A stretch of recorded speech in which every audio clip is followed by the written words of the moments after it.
바쁘게 짐을 싸는 여자와 쫓기듯 불안해 보이는 남자. 예, 여보세요? 예, 지금 어디예요? 예, 지금 빨리 와봐야 될 것 같은데요. 네. 무슨 사고가 난 것 같은데요. 거의 다 왔어. 좀만 기다려. 경찰까지 출동해 동네가 발칵 뒤집혔습니다. 어떡하지? 아무래도 이 집 때문인 것 같은데요. 아이씨, 안 되겠어. 너 여기 들어가 있어. 빨리! 서둘러 여자를 숨기는 남자. 누구세요? 잠깐만요. 경찰입니다. 문 좀 열어보세요.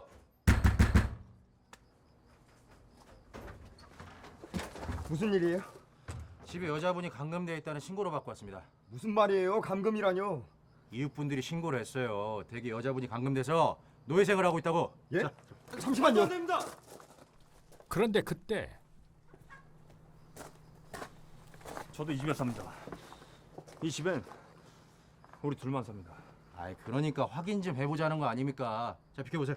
왜 그러세요? 아니 증거 있어요? 예? 뭐 수색영장이라도 가지고 오신 거예요? 증거요? 그럼 이건 뭡니까? 여자를 숨겨놓고 거짓말하는 두 남자 앞에 경찰이 내놓은 증거는 뭘까요? 그리고 의문의 여자.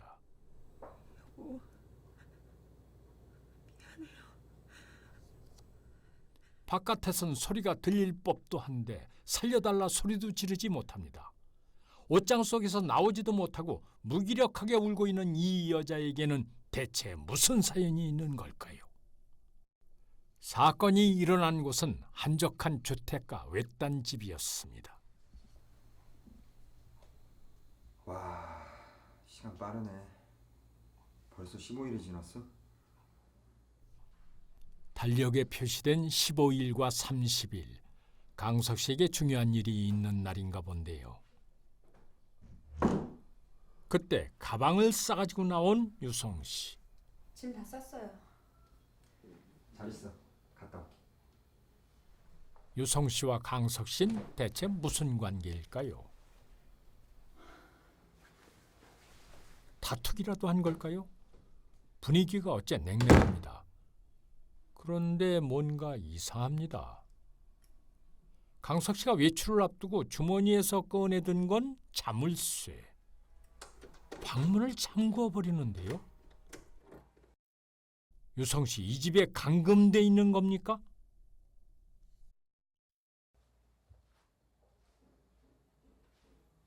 다녀올게.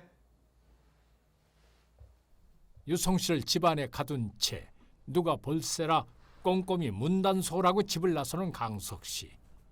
동네에선 이 집을 놓고 온갖 소문이 무성했습니다. 앞만 봐도 이상해. 이 집이 이상한 게 한두 개가 아니라니까. 왜 그러는데? 글쎄, 이 집에 여자가 안 산다고 그랬잖아. 근데 작년에 우리 집 잔치했잖아. 그때 이웃들한테 떡을 돌리다가 안녕하세요. 저 집에 갔었거든. 누구세요? 저희 잔치를 해서 떡을 좀 가져왔는데 떡 안 먹습니다. 괜찮습니다. 네. 아내 여자분을 좋아하실 것 같은데. 여자요? 예. 잘못 보신 거예요. 예. 제가 지금 바빠가지고요. 제가 나중에 시간 되면 찾아뵐게요. 예. 예. 여자 속옷까지 버젓이 널어놓고 집에 여자가 살고 있는 게 분명한데도 없다고 우기는 게 이상했다는데요. 근데 이상해. 집 밖으로 나오는 걸 한 번도 못 봤다니까. 이상하지? 그때 나타난 정우 씨. 동네 사람들은 그도 이 집에 살고 있다는 걸 알고 있었습니다. 저기 저 남자도 여기 살아? 남자들만 왔다 갔다 한다니까. 에휴, 남자도 멀쩡하게 생겼구만. 아유, 남의 집에 신경 그만 쓰고 집에 가자. 그래도 이상하잖아. 동네에서 한 집을 놓고 떠도는 소문이 무성했습니다. 외딴 곳에 있는 집인데다 워낙 드나드는 사람도 별로 없었고 동네 이웃들과도 전혀 왕래가 없었기 때문입니다. 게다가 씨와 씨 남자 두 사람만 보름마다 교대로 드나드는 모습이 눈에 띄면서 이웃들은 더 호기심을 갖게 됐는데요. 사실 이 집에는 남들이 알면 안 되는 특별한 사연이 있었습니다. 정말 유성 씨는 감금돼 있는 걸까요? 앉았어? 왔어요? 식사해야죠. 아니 이 두 사람은 또 무슨 관계일까요? 조금만 더 이러고 있자. 진짜 보고 싶었어. 어찌된 일인지 유성 씨도 정우 씨를 싫어하지 않는 것 같습니다.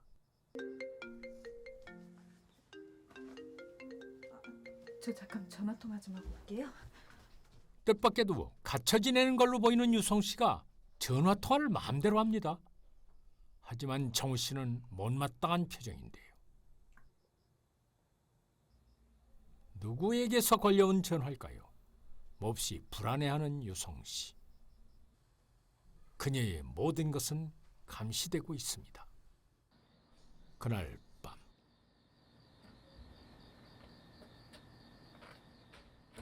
유성 씨가 몰래 집을 빠져나옵니다.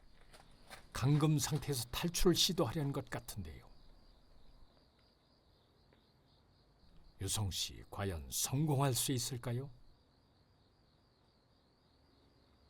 그런데 아빠,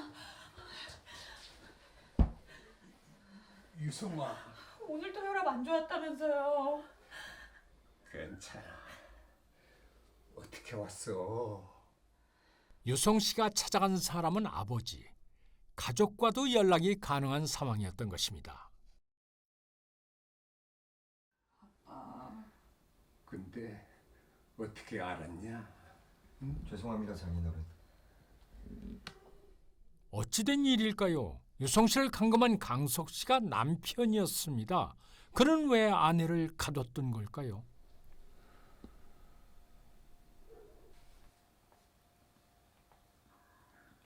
아빠, 죄송해요.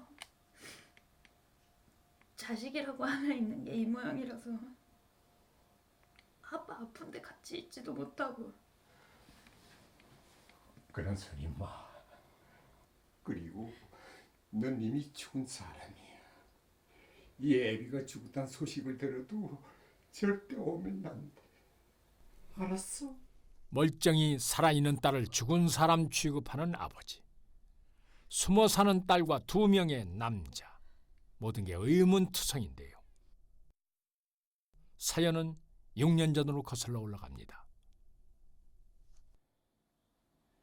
아빠, 글쎄, 안 된다면 안 돼. 아빠 미안해요. 근데 나도 그 사람도 어쩔 수가 없어요. 꼭 그렇게까지 해서 그놈이랑 살아야겠냐? 나 살려고 이러는 거예요. 아니면 나 죽어요. 그 사람도 죽어요. 그게 애비한테 할 소리냐? 응? 유성 씨와 아버지가 크게 다투는 일이 있었는데요. 아버지가 유성 씨의 결혼을 반대했던 모양입니다.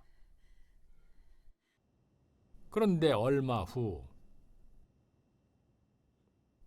이게 무슨 일인가요?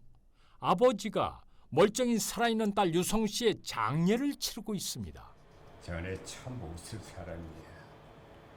나한테 딸 장례를 치르게 만들고 정말 그 방법밖에 없었냐? 죄송합니다. 이해해 주십시오.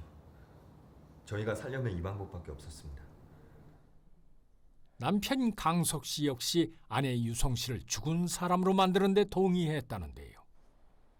그때 장의식장을 찾아온 한 남자, 바로 정우 씨였습니다. 이게 어떻게 된 일일까요?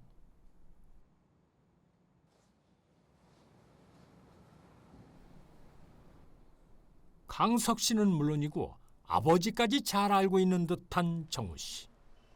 게다가 그 역시 유성 씨의 가짜 죽음을 알고 있는 듯합니다. 정우 씨는 대체 이 집과 무슨 관계일까요?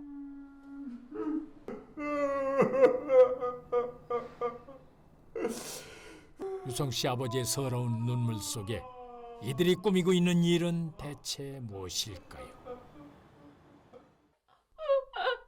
그 후 6년, 죽은 걸로 된 딸은 아버지를 남몰래 찾아뵙곤 했습니다. 얼굴 봤으니 됐어. 빨리 가. 날이 밝기 전에. 어서 가. 가라고. 아버지와 남편까지 두고 죽은 몸이 되어 숨어 사는 유성 씨. 왜 이렇게 사는 걸까요? 그리고 가족들은 왜 그녀를 말리지 못하는 걸까요?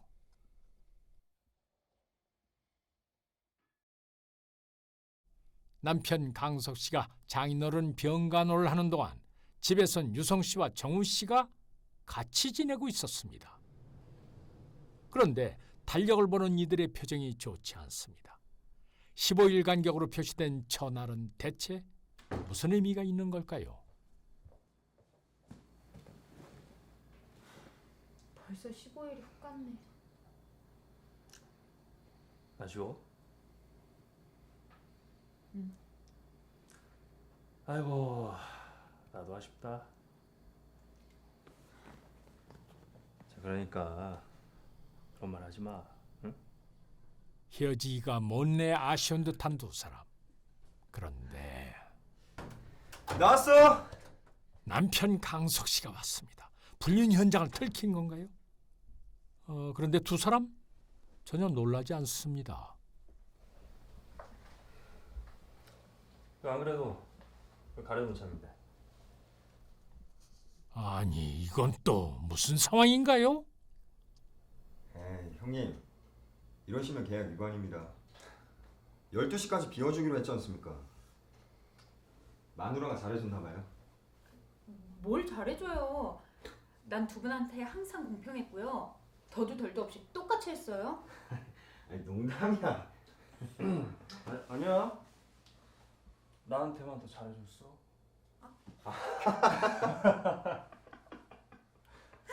가야겠다.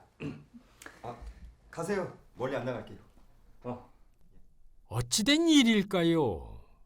놀랍게도 유성 씨가 두 남자와 번갈아가면서 같이 살고 있었던 겁니다.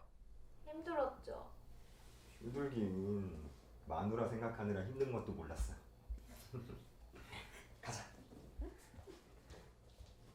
한 여자와 두 남자의 기막힌 동거. 어떻게 이런 일이 가능한 걸까요? 놀랍게도 세 사람은 아내 한 명의 남편이 둘인 채로 살아가고 있었습니다. 씨와 씨가 보름마다 번갈아 가면서 씨의 남편이 됐던 겁니다. 이렇게 살다 보니 이웃의 눈을 피한 외딴 곳에 집을 얻을 수밖에 없었고 씨는 집밖 출입을 거의 안 했던 건데요. 심지어 씨는 일가 친척들에게는 죽은 걸로 장례까지 치러 남의 시선을 피했던 겁니다. 남들은 이해하기 힘들지도 모르지만 이 세 사람에게는 이런 선택을 할 수밖에 없었던 안타까운 사연이 있었습니다. 안녕하세요. 저기 이 집에 사시죠? 예.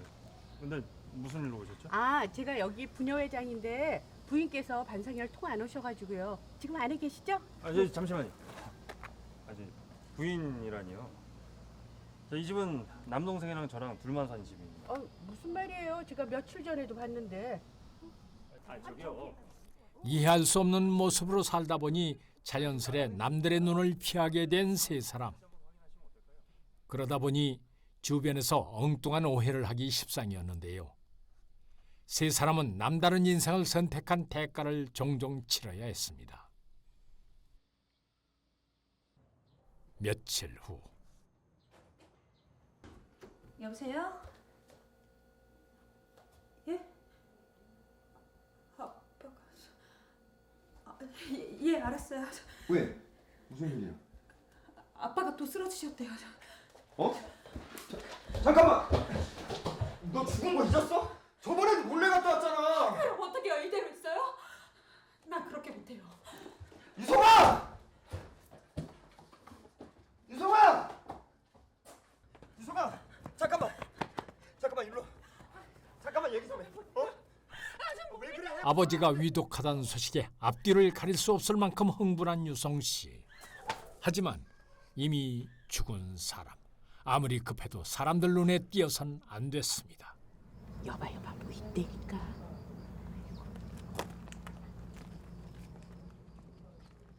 여보세요? 경찰서죠? 아, 예, 신고 좀 하려고요. 여기 여자가 감금되어 있는 것 같아요. 결국 일이 벌어지고 말았습니다. 오해를 한 이웃의 신고를 받고 경찰까지 출동했는데요. 잠시만요. 증거 있어요? 예? 뭐 수색영장 가지고 오신 거예요? 증거요? 그럼 이건 뭡니까? 증거는 바로 유성 씨와 남편 강석 씨의 모습이었습니다. 모르는 사람이 보기엔 오해하기 딱 좋은 상황이었던 건데요. 누가 봐도 남자 둘이 여자 한 명을 감금해 놓고 있는 상황.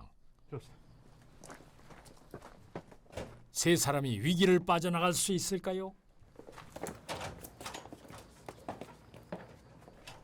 경찰들의 가택 수색이 시작되고 결국 여기 있습니다. 괜찮으세요? 괜찮으세요? 저 사람들한테 감금 나가셨죠? 아니에요. 저 감금된 거 아니에요.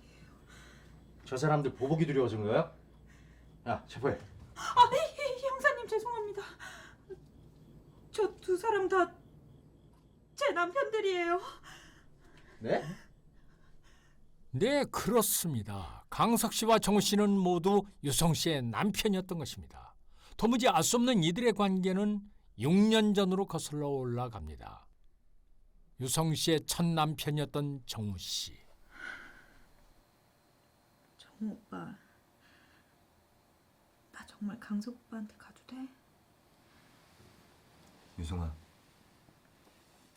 형님도 그거 바라실 거야. 내가 형님 목까지 잘할게.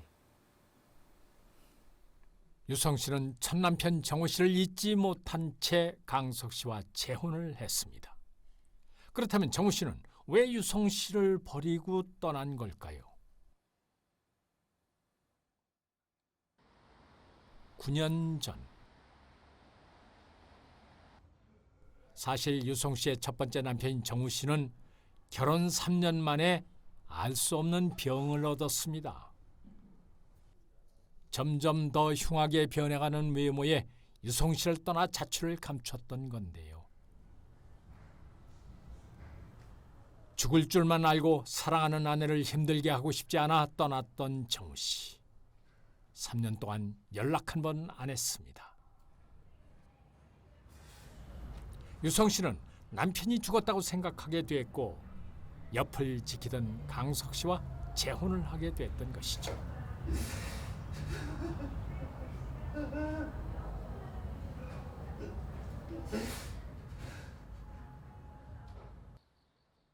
그로부터 3년 후 누구세요? 운명의 장난일까요? 힘들게 모든 걸 잊고 새로운 인생을 시작한 유성 씨 앞에 정우 씨가 다시 돌아오게 된 것입니다. 그러나 이미 유성 씨는 강석 씨와 재혼한 상태. 여보, 진짜 미안해. 나도 내가 이렇게 완치될 줄 몰랐어. 편지 한 장 남겨놓고 사라진 지 3년이야. 죽은 줄 알았어. 형님, 저희 결혼했습니다.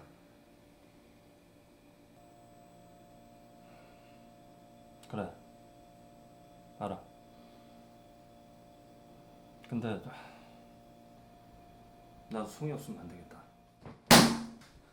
지금 와이프를 돌려달란 겁니까? 사랑하는 여자를 되찾고 싶은 정우 씨. 사랑하는 여자를 지키고 싶은 강석 씨. 그리고 두 남자 모두를 사랑하는 유성 씨. 안 돼. 어떻게 남편 둘하고 같이 산다는 거냐? 지금 니들 내 딸을 몰려보고 사람들이 알면 뭘 하겠냐? 응? 두 사람 다 제가 없으면 안 된대요. 저도 누구 한 명 선택할 수가 없고요. 아무리 숨기다고 해도 첫 번째, 두 번째하고 결혼한 거 세상이 다 아는데 내 눈에 흙이 들어가도 안 돼! 아빠, 그럼 제가 죽을게요. 세상이 이해할 수 없는 선택이었습니다. 하지만 아버지의 반대를 무릅쓰고 세 사람이 내릴 수 있는 결론은 하나였습니다. 유성 씨는 죽은 사람이 되어 두 남자와 같이 살기로 결정을 합니다. 강석 씨와 정우 씨는 15일씩 나누어 세 사람이 한 공간에 같이 있는 걸 피했습니다. 15일 동안 한 사람이 아내를 대신해 유성 씨의 아버지와 함께 지내며 회사에 나가 일을 하면 한 사람은 그동안 집에서 유성 씨와 부부로 지냈습니다. 그렇게 보름씩 번갈아가며 6년을 살아온 건데요. 두 남자는 한 번도 싸우지 않았고 불만이 없었다고 합니다. 그리고 철저하게 서로의 침실만은 공유하지 않았다고 하는데요. 이런 일이 어떻게 가능할까 싶지만 보름마다 아내와 부부로 지내기로 한 두 남자의 약속은 한 번도 깨진 적이 없이 잘 지켜졌습니다. 씨가 아이를 못 낳는 몸인 것도 약속이 깨지지 않을 수 있었던 이유가 되지 않았을까 짐작되는데요. 세 사람 모두 자신의 정상적인 인생을 버리기를 감수할 정도로 지독한 사랑을 했던 건 아닐까요? 사망 신고는 하지 않았기에 법적 처벌은 어려운 상황. 하지만 세상의 눈은 법보다 차가웠습니다. 세 사람은 사람들에게 들킬 때마다 이사를 다니며 숨어 살아야 했는데요. 그럼에도 불구하고 손을 놓을 수 없었던 세 사람. 지독한 사랑이란 바로 이런 게 아닐까요?